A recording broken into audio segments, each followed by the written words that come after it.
Wings of Fire by APJ Abdul Kalam.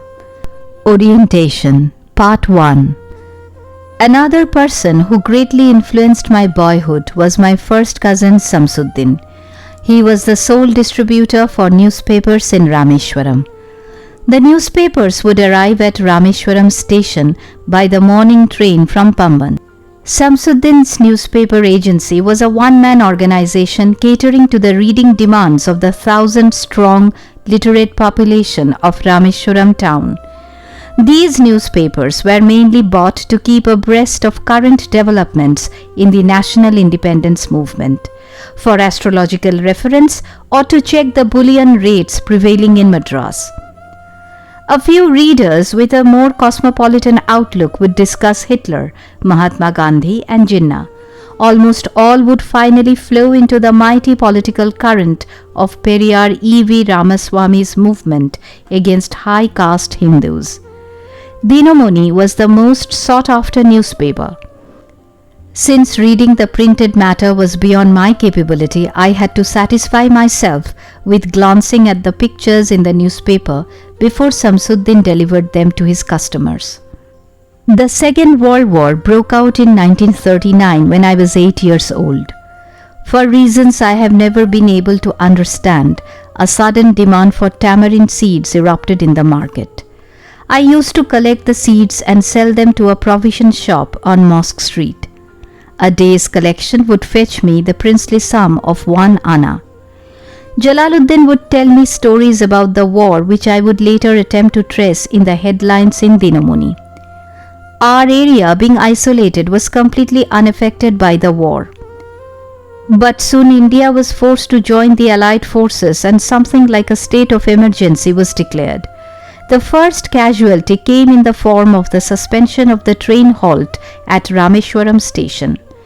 The newspapers now had to be bundled and thrown out from the moving train on the Rameshwaram road between Rameshwaram and Dhanushkodi. That forced Samsuddin to look for a helping hand to catch the bundles, and, as if naturally, I filled the slot. Samsuddin helped me earn my first wages. Half a century later, I can still feel the surge of pride in earning my own money for the first time. Every child is born with some inherited characteristics into a specific socio-economic and emotional environment and trained in certain ways by figures of authority. I inherited honesty and self-discipline from my father. From my mother, I inherited faith in goodness and deep kindness, and so did my 3 brothers and sister. But it was the time I spent with Jalaluddin and Samsuddin that perhaps contributed most to the uniqueness of my childhood and made all the difference in my later life. The unschooled wisdom of Jalaluddin and Samsuddin was so intuitive and responsive to non-verbal messages that I can unhesitatingly attribute my subsequently manifested creativity to their company in my childhood. I had 3 close friends in my childhood: Ramanatha Shastri, Aravindan, and Shiva Prakashan. All these boys were from orthodox Hindu Brahmin families. As children, none of us ever felt any difference amongst ourselves because of our religious differences and upbringing. In fact, Ramanatha Shastri was the son of Pakshi Lakshmana Shastri, the high priest of the Rameshwaram temple. Later, he took over the priesthood of the Rameshwaram temple from his father. Aravindan went into the business of arranging transport for visiting pilgrims, and Shiva Prakashan became a catering contractor for the Southern Railways. During the annual Sri Sita Rama Kalyanam ceremony, our family used to arrange boats with a special platform for carrying idols of the Lord from the temple to the marriage site, situated in the middle of the pond called Rama Tirtha, which was near our house. Events from the Ramayana and from the life of the Prophet were the bedtime stories my mother and grandmother would tell the children in our family. One day when I was in the 5th standard at the Rameshwaram Elementary School, a new teacher came to our class. I used to wear a cap which marked me as a Muslim, and I always sat in the front row next to Ramanatha Shastri, who wore a sacred thread. The new teacher could not stomach a Hindu priest's son sitting with a Muslim boy. In accordance with our social ranking as the new teacher saw it, I was asked to go and sit on the back bench. I felt very sad, and so did Ramanatha Shastri. He looked utterly downcast as I shifted to my seat in the last row. The image of him weeping when I shifted to the last row left a lasting impression on me. After school, we went home and told our respective parents about the incident. Lakshmana Shastri summoned the teacher and in our presence told the teacher that he should not spread the poison of social inequality and communal intolerance in the minds of innocent children. He bluntly asked the teacher to either apologize or quit the school and the island. Not only did the teacher regret his behavior, but the strong sense of conviction Lakshmana Shastri conveyed ultimately reformed this young teacher. On the whole, the small society of Rameshwaram was highly stratified and very rigid in terms of the segregation of different social groups. However, my science teacher, Shiva Subramania Iyer, though an orthodox Brahmin with a very conservative wife, was something of a rebel. He did his best to break social barriers so that people from varying backgrounds could mingle easily.